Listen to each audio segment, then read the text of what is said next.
Now, I bought this mower right here this spring before the mowing season started. We drove about an hour and a half both ways to get this mower, and I very much overpaid. I'm going to tell you how much it's worth, how much I paid for it. It's kind of embarrassing, so hang with me on this one. I'm going to do like a walk around too, but long story short, yeah, we went an hour and a half away. We picked it up. This was actually the first mower that I bought. This was before I bought my sit-down mower. I bought this sucker, and I spent $2,200 on it. So I paid $2,200 for it. The guy wanted like $2,500. I offered him $1,800. He came back with $2,300. When I showed up, he was like, yeah, $2,200 is fine. So how much you should actually pay for this, it really depends on your market, and it really depends on who wants the mower. Now, I've seen these mowers listed for like $3,000. I think that's super unrealistic to be getting $3,000 for this.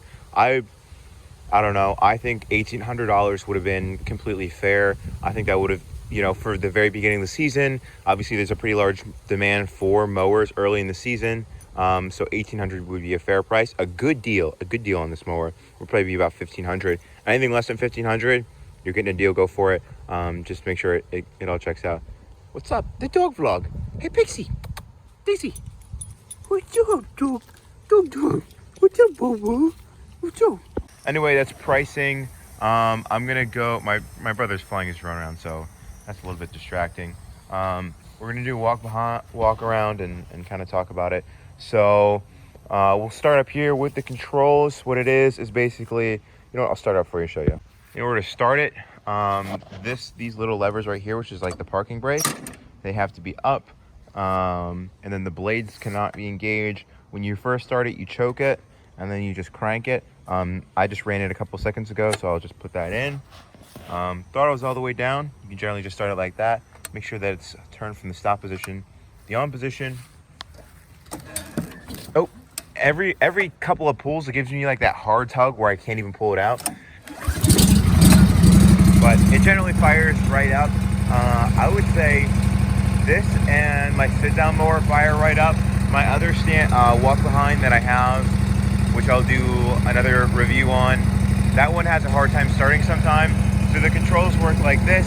All you need to do to go is put this down, disengage the parking brake, and then these little controls on both sides go forward, go backward, and then if you want to engage the blades, there's this little yellow button that you can pull up, which I'll do. Let me give it some gas.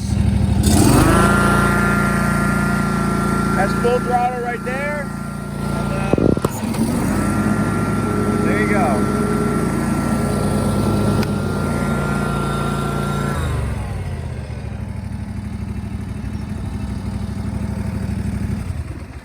Now, a couple of things you might notice. These do not move independently. They move like all at once. It is hydraulic, so it's not like a belt driven. So if it gets wet, the belts don't slip off. There's no issues like that. But it only goes forward and backwards. So you can't get like a wheel set behind it and drive around, which is the reason why we got a new mower that you could do that. I didn't really realize this when I bought it. I thought it was independent so that I could stick a little thing behind it and roll behind it. When I showed up, he's like, yeah, it's not that, so you couldn't do that, but it's still a great mower. I was stupid. We had driven an hour and a half, and I just ended up buying it. That all being said, it is such a reliable machine. The cut quality is fantastic, easy to control. It's a really good segue for the guys from like a push mower to something more serious like a walk behind zero turn. This is a really good in-between. So yes, the forward back controls, throttle, choke, and then this is to engage the blades, start, stop, and then these, the parking brake. So as you'll notice, this one is actually missing, and we have this piece of tape here because it's like just a sharp piece of metal underneath it. And then on the other side here, you'll notice this weld right here. It's actually really weak, and it snapped off of this other side. That happened really early on in the season. Actually, the week when I was away, I was at like a seminar camp kind of whatever thing for a week, and the guys were running the business, and this broke, and they broke something on the tailgate of the truck that week. So not the greatest week ever. They also have these little rubber covers, but they just slide right off and get run over. So we just put some electrical tape on there and make it not as bad. It's still not fun though with just the one that you have to push back, because obviously with this there's not much to grip. Like with my hand, I can't really, there's like, what do I do? Like hold this back, but then I have to like push the control. So that's kind of a weak design. That's a little bit of a design flaw right there with that. Gas tank, the size is actually really good. It's not fantastic on fuel, but it's also not horrible. The other mowers that I have are pretty bad on gas. This one's just so-so. Tires, these are ag tires, agriculture tires.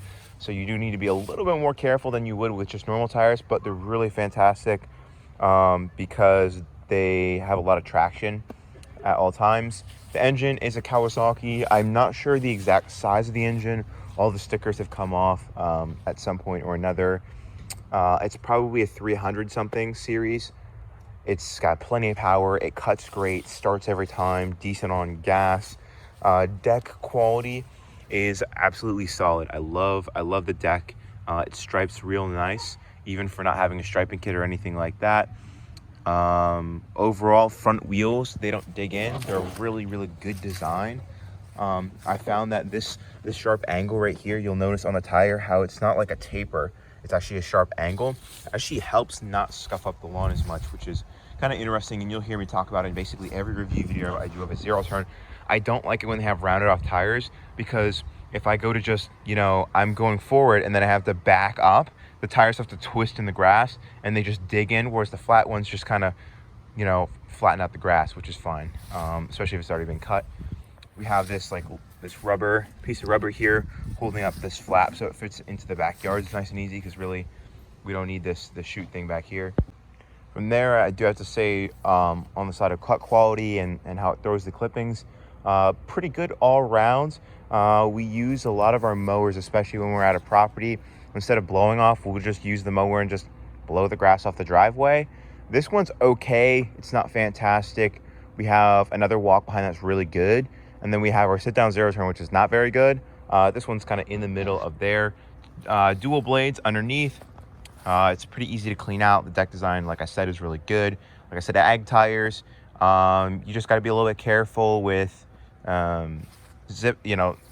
turning around real quick. You can kind of chew stuff up a little bit, but with it being actually an open differential, because that's what you need for if you're going to only have a single hydro, it's pretty easy and it moves pretty fluid. Now, if I have to complain about something, it is the fact that it is a single hydro. Now, I did not know this when I went to go pick it up. Turns out it was. Didn't know what I was looking for. This is the beginning of the season. I had no clue what I was doing, and it has an open differential. So let's say you're going up in like a muddy place, you're going up a hill and all that jazz. What's going to happen is whichever tire, the tires are going to move more freely, so that when you turn around, you don't chew up the grass. But at the same time, if you're trying to make it up a hill, if you're trying to get out of the mud, it's going to give power to the tire that has the least amount of traction, so you're probably just going to spin out. So you got to be really careful about that. Obviously, the ag tires do help with that because they have a ton of traction. If they were just like a normal, just turf saver kind of tire, maybe wouldn't do that. With the engine and working on everything is super accessible. Oil's there, oil filter's there, air filter's there, spark plug is right there, muffler is right here. Everything is really simple and easy to get to on this mower. Whereas on a zero turn, or even with the other walk behind mower that I have, a little bit less so. There's a little bit more in there to tuck behind. Again, the only real complaint that I have is that it is a single hydro, but if you know that going into it and that's something that you're looking for and you're happy with, then that's great. Another not great part about the fact that it is single hydro is it tends to wander. So if you're on a slight slope, it's going to wander down that slope. So you have to keep pulling it up, which is really difficult to do. So with that, you just have to go up and down the slope versus going side to side. Now, I understand the instruction manual tells you not to do that, to go side to side, not up and down, but it just doesn't work.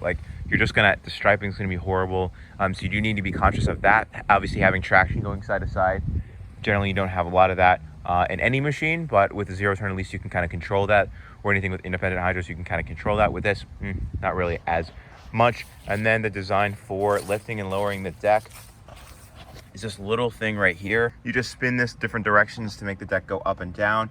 that would be another complaint that I have with it. It's not a very intuitive design. Obviously, if I can't do it right now, it's sat for a little bit, hasn't been used for a little bit, and this is basically as high as we generally have the deck. So in here you can see there's like a little, like it screws and unscrews itself. That's almost as high as it can screw up, and it's never been screwed up any higher than this before.